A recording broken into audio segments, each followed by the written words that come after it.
Welcome back, investors, to Ticker Time News. I'm Adam, and thank you for joining me for the After Hours show. It is Friday, the last day of the week, and yeah, it has been a fantastic last 2 days. A beautiful rally and an extended rally for today. Who thought that would happen, right? And Monday is the last trading day of February. So, will March come in like a lion or like a lamb? That's something to watch as well for this upcoming Sunday's Catalyst Watch video. We'll talk about that as well. Okay, it's Friday, so I'm going to keep it short and simple and quick and to the point. But remember, the most important thing is your question. What's on your mind? So if you do have a question, leave the ticker symbol and your question in the comments, and we will go over it live during the show. So make sure to do that. All right, so I'm just going to hop right into it right now. It's Friday, so I'll make it quick. I'm going to do my normal market recap, what I saw in the market today, and then we got a deep dive on Etsy and their earnings that came out last night. So the market, all indices in the U.S. rallied for the second day in a row as investors continue to monitor the situation in Ukraine and ponder the next steps that the Fed's going to make. It looks like because of inflation, because of the situation in Ukraine, and because prices for energy seem to be going higher, the Fed may be forced to not be able to hike rates more than just 25 basis points. The fear that the market has had, and partly why it sold off, one was what's going to happen with Ukraine. That fear drove the market down for this entire year, especially over the past several couple weeks, I should say. And then is the Fed going to do a 25 basis point move, 50, 75, 100 basis point move? We don't know what's going to happen. Oh my goodness, all this fear and FUD. Well, it seems to be it's been totally wiped out. Now the majority believe it will be a 25 basis point rate hike starting in March. And now people are starting to tone back a little bit. How many rate hikes are they going to do? 5, 6, 7 during the year 2022?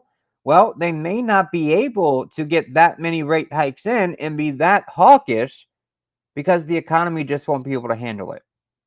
So the Fed's starting to get limited with the tools they can use to help the market out.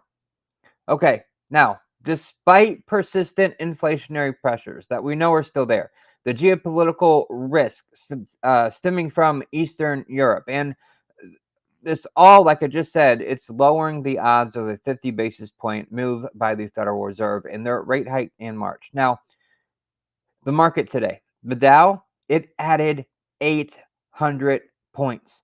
800 points after a 1,000-point swing yesterday, 800 points today for a total with the bottom from yesterday to the close yesterday plus today, 1,800-point move in 2 days, right? Wow.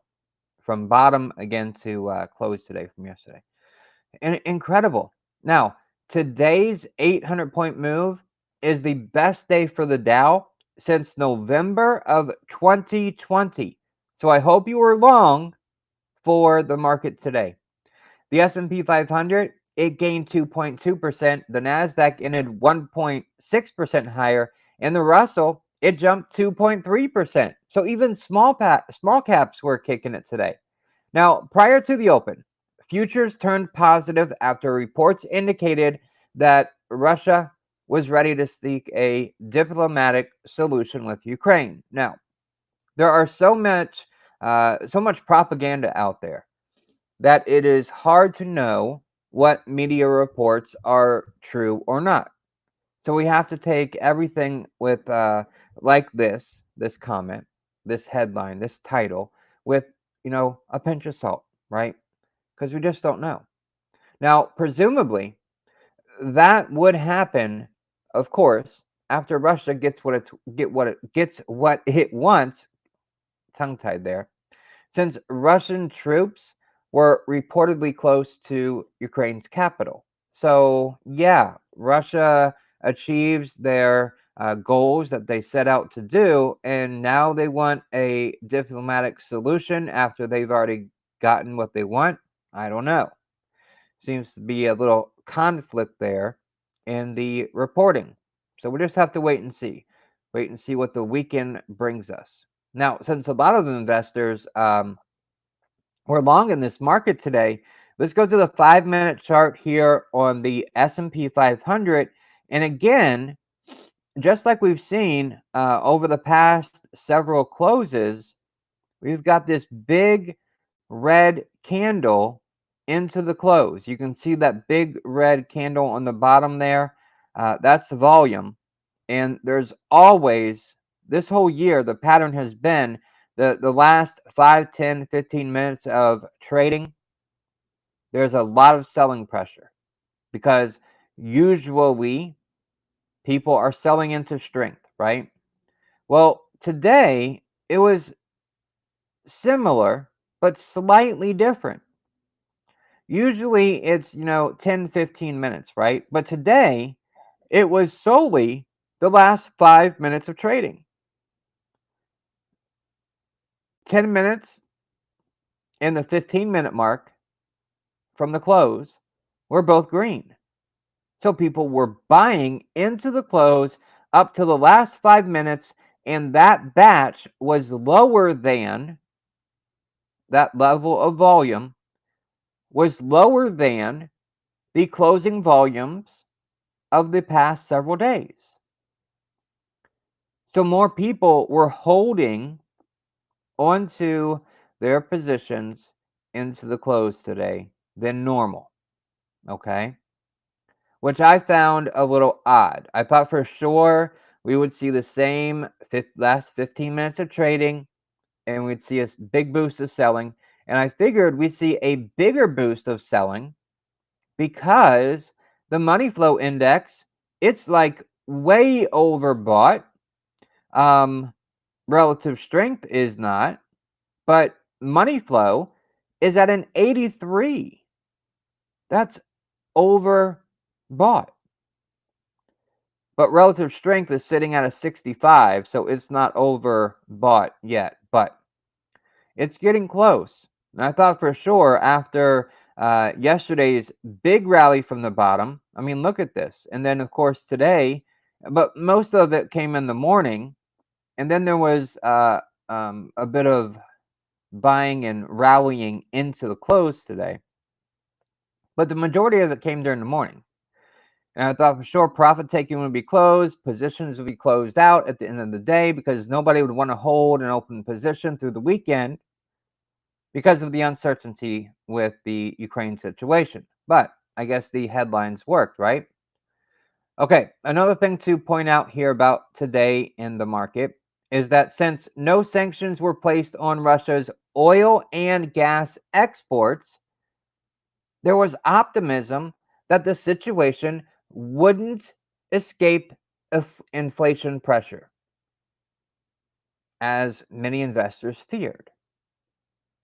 We thought energy prices would just run away. But that's interesting that oil and gas from Russia was not sanctioned. That's interesting. And of course, oil did end up down on the day. Now, the advance in equities was steady and broad-based because all 11 S&P 500 sectors, they closed higher with 1.4% for information technology, 3.6% for materials. They were the two highest. And then the defensive-oriented consumer staples up 3.1, utilities up 3.1, and healthcare up 3%. Those are the defensive stocks, defensive sectors. They were among the leaders as investors respected the possibility for a negative sounding update over the weekend. So that's what I could find. Not that we didn't sell into the last 15 minutes of the day, only sold into the last 5 minutes of the day, and the volume was lighter than normal. So people were jumping into defensive stocks, defensive sectors to park their money over the weekend. It's good to finally see some green. Absolutely, it is. Nice green today. Nice big rally yesterday. All right, so that's what I could find about what investors are holding over the weekend and why we didn't see a bigger selling into the close like has been the pattern all year long. So people have parked their money into defensive sectors, all right, uh, for the weekend. Now, there was a slight hiccup in the news that the U.S. will join the EU with its own sanctions on President Putin. But stocks still closed at session highs, right? If we look here, we came really close. And again, this is the 5-minute chart for the S&P 500. We came really close to a high right here at about 145, right? But the close, the last candle was actually the highest of the day.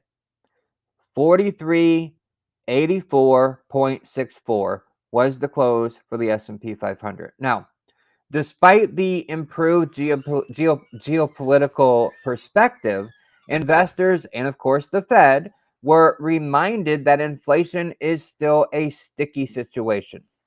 The Fed's preferred inflation gauge, the PCE, the price index, continued to run hot in January. Specifically, the PCE rose, or PCE price index rose 0.6%, taking the year-over-year growth to 6.1% from 5.8%. The core PCE price index, which excludes food and energy, rose 0.5%, taking the year-over-year rate to 5.2%. Now, the key takeaway from this report is that the Fed still has an inflation problem. Okay. The 2-year Treasury note yield, it increased by 5 basis points to 1.57%. Although that was below the level it was trading prior to the PCE inflation data. So inflation data didn't even move it higher. Now, the 10-year yield increased 2 basis points to 1.99%. Now, the S&P 500, it is trading right around a technical level. So let me do this for you. We're going to go to the 1-day chart here, and I'm going to point this out to you here. We're going to look at the last few candles here, and then I've got a yellow line. It's hard to see, but over here on the right, there's a yellow number, 4366. That's as close as I could get it to 4365 because that's the actual number, okay? Now, the S&P 500 is trading around a technical level that would support a bottoming is in process, okay? We may have just bottomed for a short period of time, and we may be rallying over the next, I don't know, several days, maybe through mid-March when the FMOC meeting is. That is a possibility. If so, we have got a target for that. This yellow box up here, okay?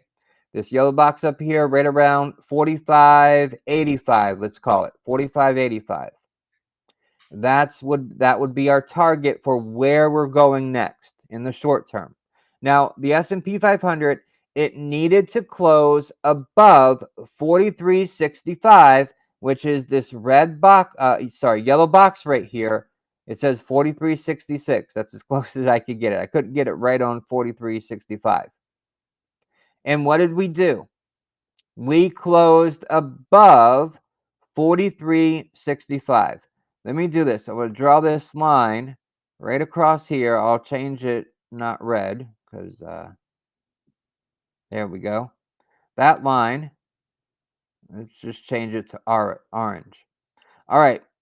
As long as we closed above that line, then it is looking really good for a short-term rally to our target up here of 45.85.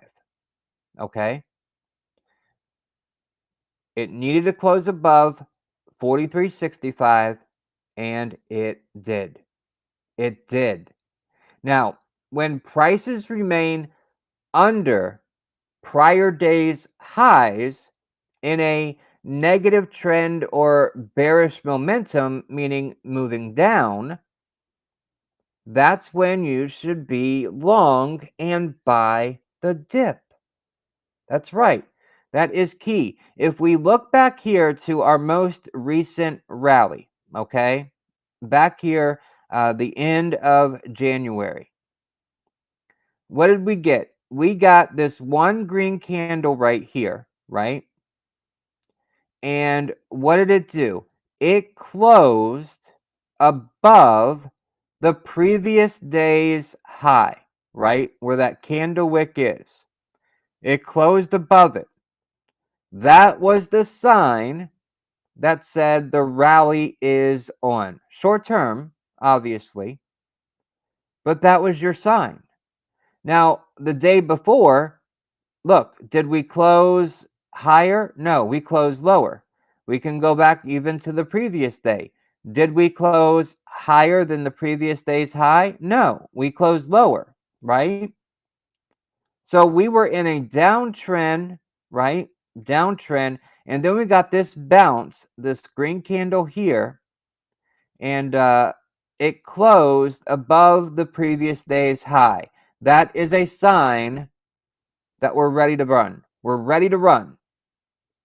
We're ready to run at least into resistance, okay? So this is the sign.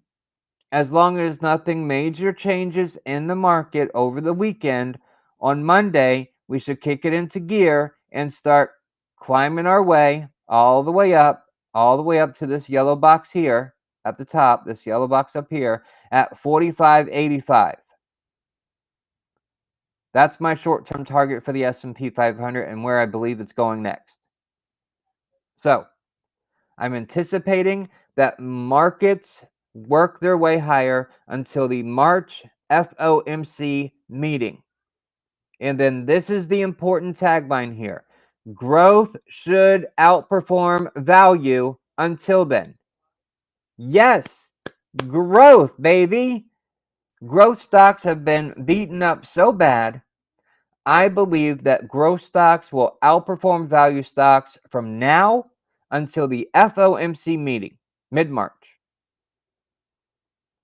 We got our price target up here for the S&P 500, 45.85. So, what kind of percentage are we looking at here for the S&P 500? Well, if we look at where we closed today and we measure to that line, it's not a big move, but it is a move. 4.7% away. 4.7% away from that line. Now, could that happen in a day? Most likely not. Not on the big S&P 500 indice. Individual stocks, sure. Happens all the time. But this could be a 2 to 3 day task, and then we'd get there, right? Monday, Tuesday, maybe Wednesday, we close in that box, or we close right on that line. Because just look, we did 2.2% today. That's a pretty big move, right? Usually these big indices move, 1.5% at most, right? 2% is a big one. 2.2% is even bigger. So I think we've got at least 4.7% left before we hit resistance, and growth will outperform value until we hit that resistance, until the March Fed meeting. Okay. Now, among the mega caps like Microsoft, Apple, Alphabet, they all held January lows on Thursday's sharp about face and turnaround. It looks right. It looks right to buy them and hold them for the bounce into mid-March. So you want your growth stocks, you want your big cap stocks. Today was a great day to grab them and then hold them until we hit that line or we get to the Fed meeting in mid-March. Okay, here's how we did for the week. All right, here's how we did for the week. When I get this back up here. All right, here we go. All right, so for the week, healthcare came in at the number one spot, up 2.71%. Now you can use the healthcare select, I think it's the Spider ETF. The ticker symbol, anyways, is ELV. ELV. I'm sorry, not E. XLV. Sorry, XLV. This is the Spider Select Sector Fund for Healthcare. All right, there we go. We were going to be red for the week, right? Everything was going to be red for the week if it wasn't for today's big run. Now, something I want to show you that's interesting here. Now, healthcare sector, it was the best performing for the week. But if you look here, it got to its 200-day moving average and it paused. The candle wick broke through. The 200-day moving average, but the candle closed right on that line. As a matter of fact, it looks like it's about 6 pennies. The 200-day moving average for the healthcare sector is $130.89. It closed at $130.95. So it was 6 cents above that line. Now, it's a few more pennies above that in after hours. It's up 0.08%. So this is looking good. Number two for the week was real estate. It was up 2.69%. Now, you can use the real estate select sector Spider ETF or X. There, I don't know why I'm trying to hit the E when I'm looking for X. RE. XLRE is the real estate sector ETF. All right. It came up to its 21-day moving average and it slowed down there. But this was the number two performing for the week. Number three, can you guess what sector was in third place for the week? It was up 2.04% for the week, and that was utilities. You can use the utilities select sector Spider ETF or XLU. XLU. And that was in third place for the week, just over 2%. Now, it passed its 200-day moving average today. It also closed above its 21-day moving average. I suspect it can continue moving until it hits its 50-day moving average, which is slowly coming down a little bit. But as it moves up, that 50-day moving average is going to level out some. I suspect that's where we'll find resistance. What are your thoughts on LCID? I think they will tank on earnings with weak numbers. I might pick up afterwards. Okay, LCID. Let me give you these quick stats right quick. We'll run through them. Here's where we stand year to date with the indices. The Dow Jones is in first place. It's down 6.3% year to date. The S&P 500, it's down 8% year to date. The Russell 2000, it's down 9.1% year to date. So all of those are now technically out of correction territory. Remember, 10% and below, that is correction territory. 20% and below is technically a bear market. Now, the NASDAQ is still technically in correction territory. It's in last place. It's down 12.5% year to date. All right, let's look at LCID, Lucid Motors. I haven't been in Lucid Motors for a while now. I used to be in it back when it was a SPAC, sold out of it, traded it, but honestly, haven't been in it for a while. Now, Lucid, uh, latest news here, Lucid to recall over 200 cars due to possible safety issues. Okay.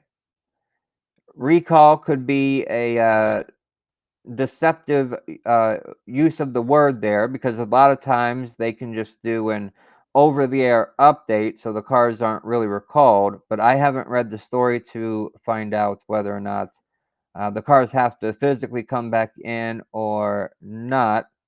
So, anyways, that's out there. For earnings, what do we have this time? We've got a loss of 35 cents a share uh, on revenue of 36.7 million. Well, the problem with Lucid, right, is that their very first earnings report they missed, but that can be understandable. Okay, that can be understandable. They came in with a loss of 43 cents a share on revenue of 1.2 million. Okay. That was back here during November when they were really just ramping up and just started delivering vehicles. So when we go look at their financials, wow, they're down 30% year to date. Uh, Financials aren't going to give us much information in here. And quite frankly, we just don't have the data to really digest what's going on here. We need more information. So for me, how is Lucid going to do for earnings? I suspect they will probably miss again. Just putting it LCID, loading it in the terminal so I can get uh, some more information here about Lucid. Um, I suspect that they're soft on deliveries. I suspect they are having supply chain issues getting their products. I suspect that they're going to miss earnings, and I suspect the stock will come down. Now, let's see here. Today it was up 4%. Yes, what was yesterday's move? 5.4%. See, companies like Open Door yesterday, there were some growth companies that had big moves. Open Door was like 20%, and Lucid only going 5%. That doesn't show a lot of confidence in people who are buying growth related stocks out there. But all right. As far as support resistance line goes, let's see here. Monday, February 28th earnings. TradingView had an 35 a loss of 35 cents on the S&P Capital IQ. They've got a loss of 30 cents per share, so a little better situation there. And TradingView has got 36.7 million, and S&P IQ has got 59.8 million as an estimate. That's a big difference there. All right, let's go over here right quick. All right, so January the 11th of this year is the last thing any analyst had to say, and they basically said nothing. Their position is neutral, and they gave no price target. It looks like the lowest price target is $12. The highest is 57, and that 57 came from Citigroup on December the 30th. So that's what analysts think. All right, not a lot of information in here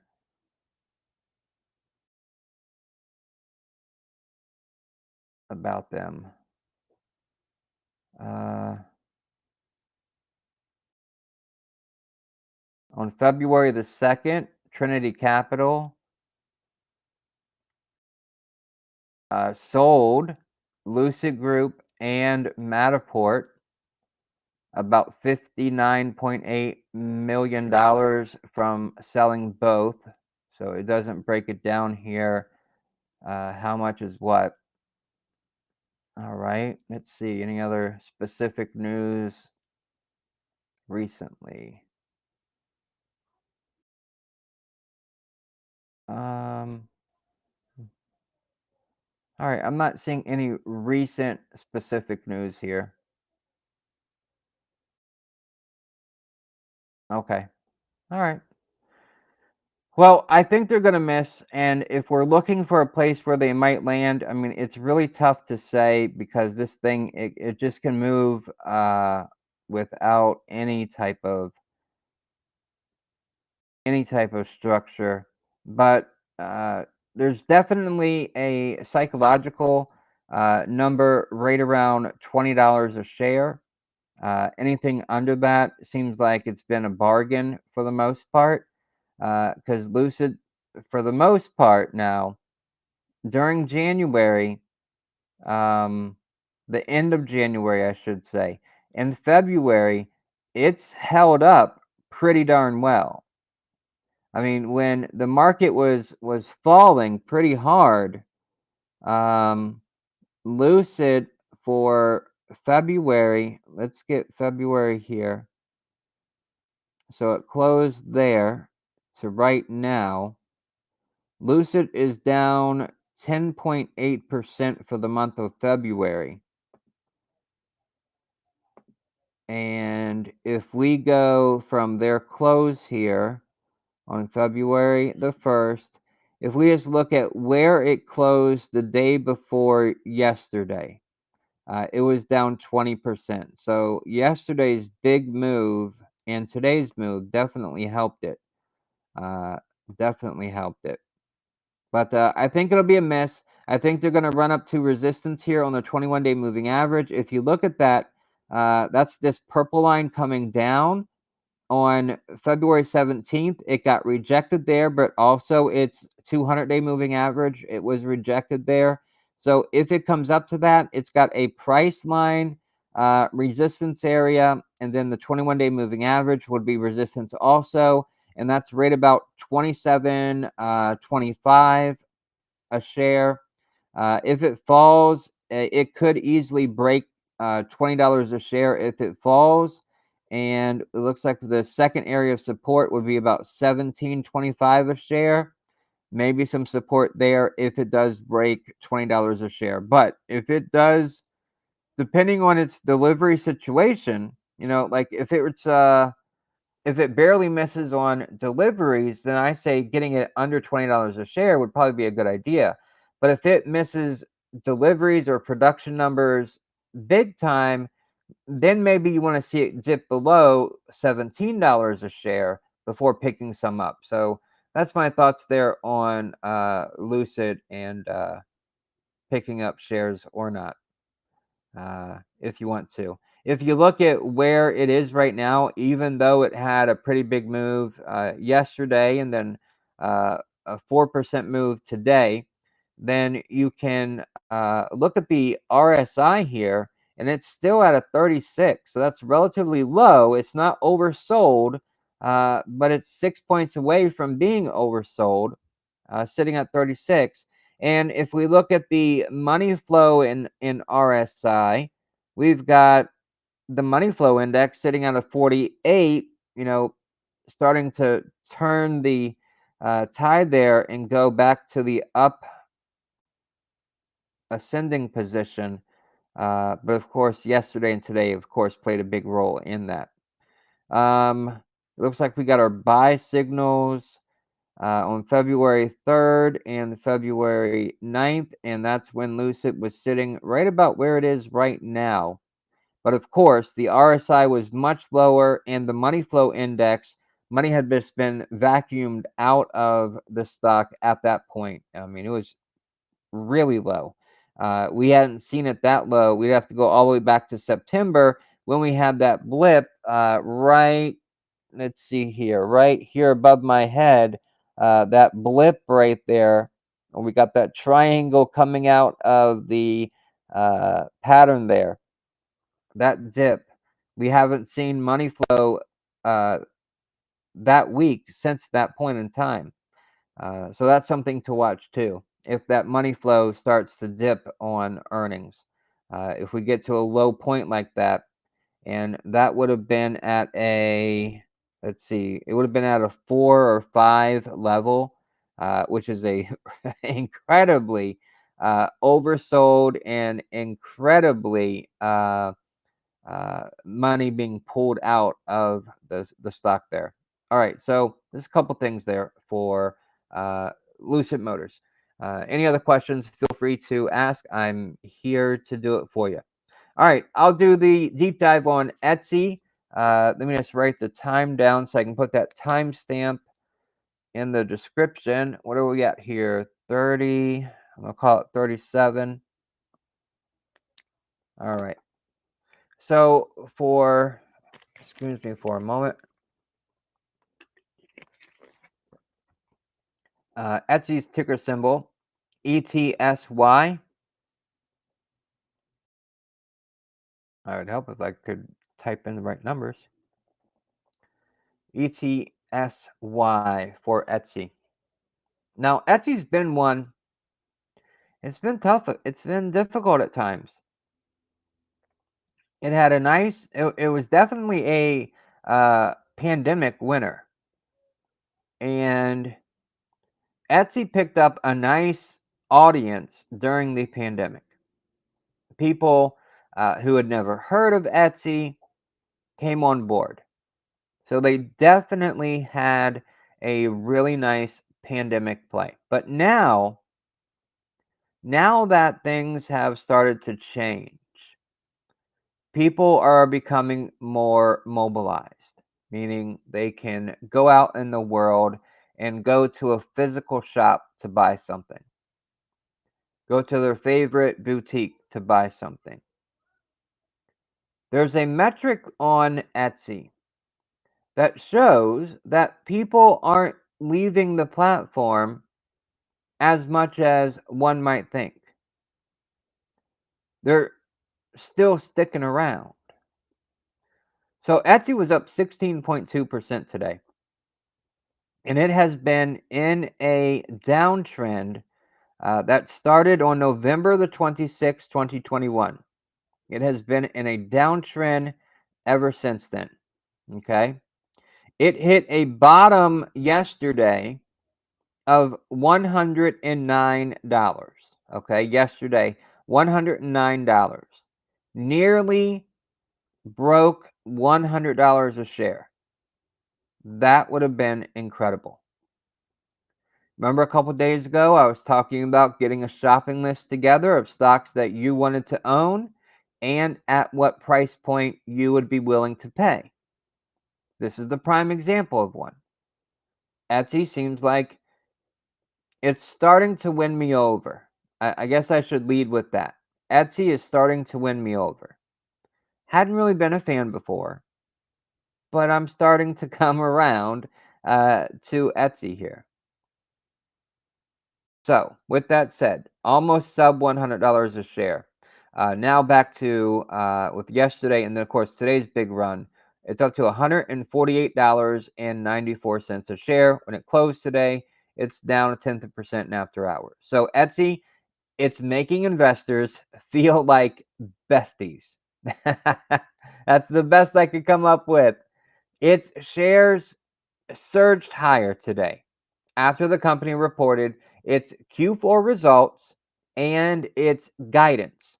Now, the Q4 holiday period is typically Etsy's largest of the year, with about 30 to 32% of GMS, or gross merchandise sales, making it a crucial quarter. A crucial quarter for Etsy. Okay. So,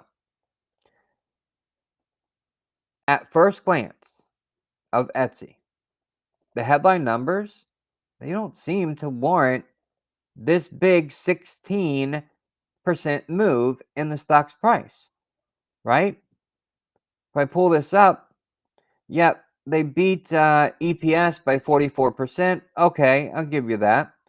Revenue by 4%. Okay, I can give you that too.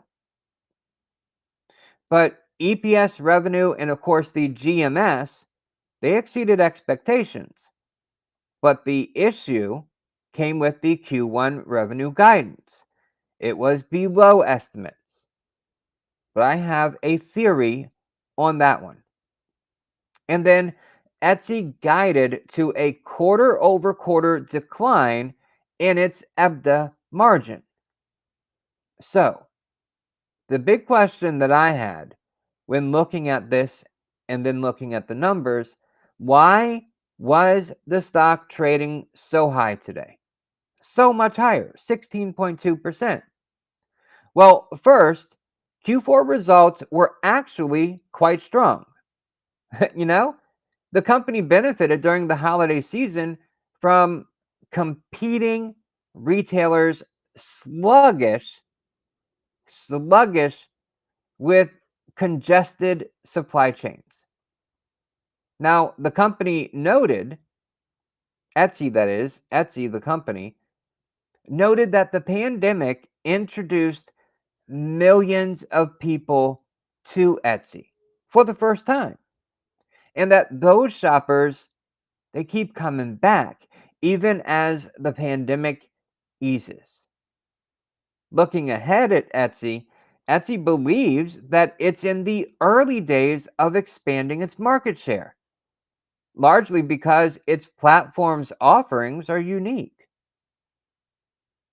Etsy does tend to guide conservatively. In the previous 2 quarters actually, Etsy guided revenues below estimates, but wound up reporting above the higher end of its projected range. The same outcome may be likely to follow the Q1 guidance for both revenue and EBITDA margin. To sum it up, basically, investors aren't really buying the guidance narrative. They see it as being overly conservative as well. And that seems to be a theme for Etsy. Next, Q1 is typically Etsy's slowest quarter. So it's not as critical within, the full year picture. And the guidance, it's not that bad considering that Etsy is lapping in early 2021 that saw federal payments go out to millions of Americans. Then add in that consumers are getting out more now than they did in Q1 2021. And that all means Etsy will see higher levels of competition for consumer spending. That doesn't really add up to a good thing for Etsy's next quarter. But finally, on the topic of earnings, Etsy also announced that its seller transaction fee is increasing from 5% to 6.5% starting on April 11th. Etsy expects this change to boost earnings, but not really impact margins because Etsy plans to spend most of the increase on marketing and enhancing sellers' tools. The increase shows the confidence that management has that sellers on its platform are willing to pay the fee. Overall, the Q4 results were encouraging, and I like the execution of the higher transaction fees, which shows pricing power. In the guidance, it doesn't worry me either. In the past, I would argue about Etsy's sometimes weak guidance, but I've come to see the conservative guidance for Etsy as a pattern. Now I'm starting to buy into Etsy's argument that its platform has value and draws customers in because it's not commoditized. Etsy is not, as it commented during its earnings call, trying to sell the same commoditized product for just 2 cents more, or 2 cents less, I guess it would be, or 2 minutes faster. No, no, it's doing it a little different. It aims to make buyers' experience with the platform feel specialized, personalized, like it's just for you. However, though, I would be careful about buying the stock until it stabilizes after its big drop in recent months. Now, remember at the beginning of this video, I talked about when you should be looking to buy.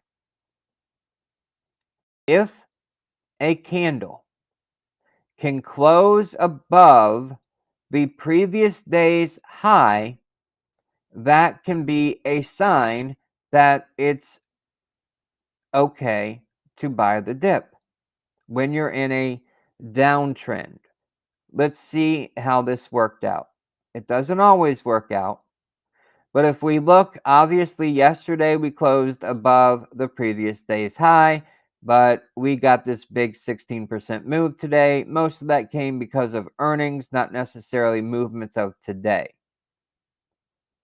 If we go back to this last one, we had 3 down right here. This one closed slightly above the previous day's high. And then we had 1, 2, 3, 3 green, 4 green in a row. If we go back further, where do we have to go back to find, I guess it would be right here. But this one didn't work out because here we didn't close above the previous day's high. But on this one, we did, right? But then we got a red candle the very next day. And then we're not getting the sign right here. Even though we did end up creeping up back above,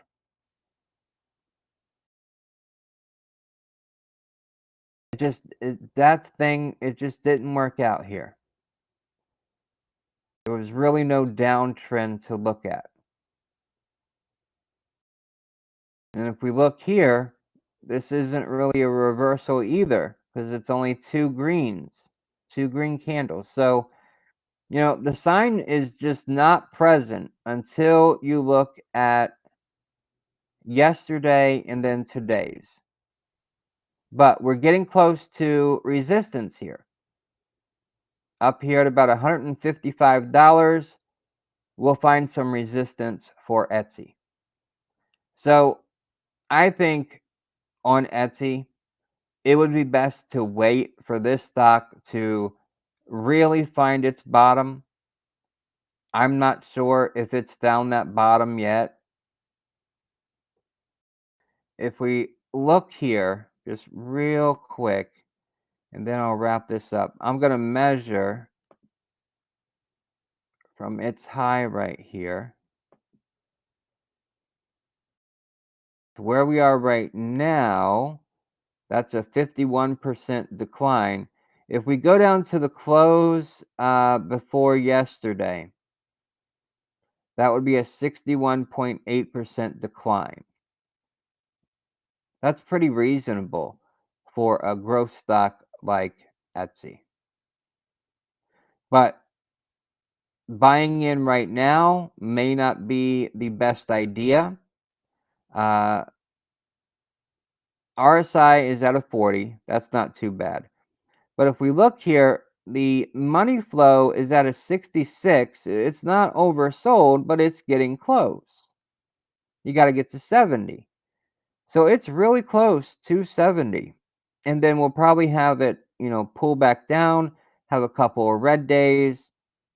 And you really want to wait for this thing to find its bottom, make its correction, and then start buying in. Or when it finds, local bottoms, like if it gets up here, gets rejected, and it starts coming back down, you know, open up, a fifth or a fourth of your position size that you want to take in Etsy, and then wait for it to come back down lower in your dollar cost averaging at that point, to get the best cost basis possible, right? So that would just be my thoughts there on buying into Etsy. The company's grown on me. It's much better now, especially with the valuation coming back down. It's at an $18.8 billion market cap right now. That's a lot better than when it was over $300 a share. So just keep that in mind as well. All right, ladies and gentlemen, if that is all, then I will wrap up the live stream. Oh, I do want to check on Bitcoin here, BTCUSD on TradingView. Oh, just real quick while I've got your attention, um, there is a new button beside the subscribe button here on YouTube. It's called Join. If you click that, you can get access to our top 10 stocks in value, in momentum, in dividend, and growth. So that's 40 high quality stocks. Just click that Join button.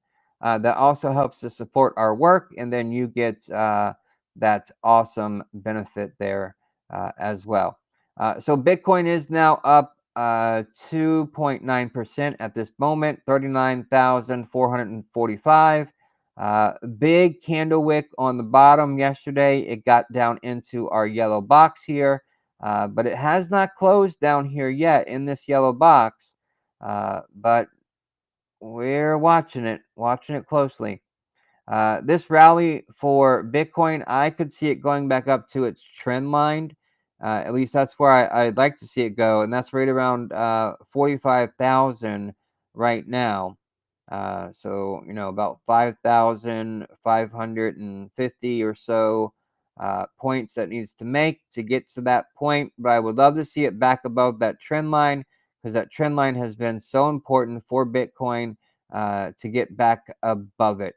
Now for Ethereum, ETHUSD. Oh, and there is a link in the description of this video to a free account for TradingView.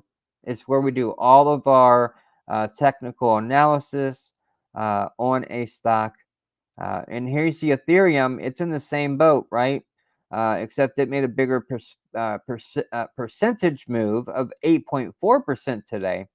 But two, I would really like to see it back above this trend line here for Ethereum. If it could get there, it could do it in a couple days and get back above it. But I'd love to see it up there and holding above that trend line there. That would just be awesome. All right, so that's Bitcoin and Ethereum. Just a real quick look. Oh, and Ethereum is at 2818 right this second. And it's slowly moving. It's right now, it's at the highs for the day right now at 28.22. So it's at its highs for the day, slowly maybe coming off those just a couple. Nope, we're going to go back up there and maybe push it a little higher. Okay. Well, there we go for Ethereum. We're at the highs of the day right now. All right. Thank you, ladies and gentlemen, so much for joining me. I greatly appreciate it. And I will see you on Sunday for my Catalyst Watch video. Every Sunday evening comes out. And I'll see you in the next video. Thank you.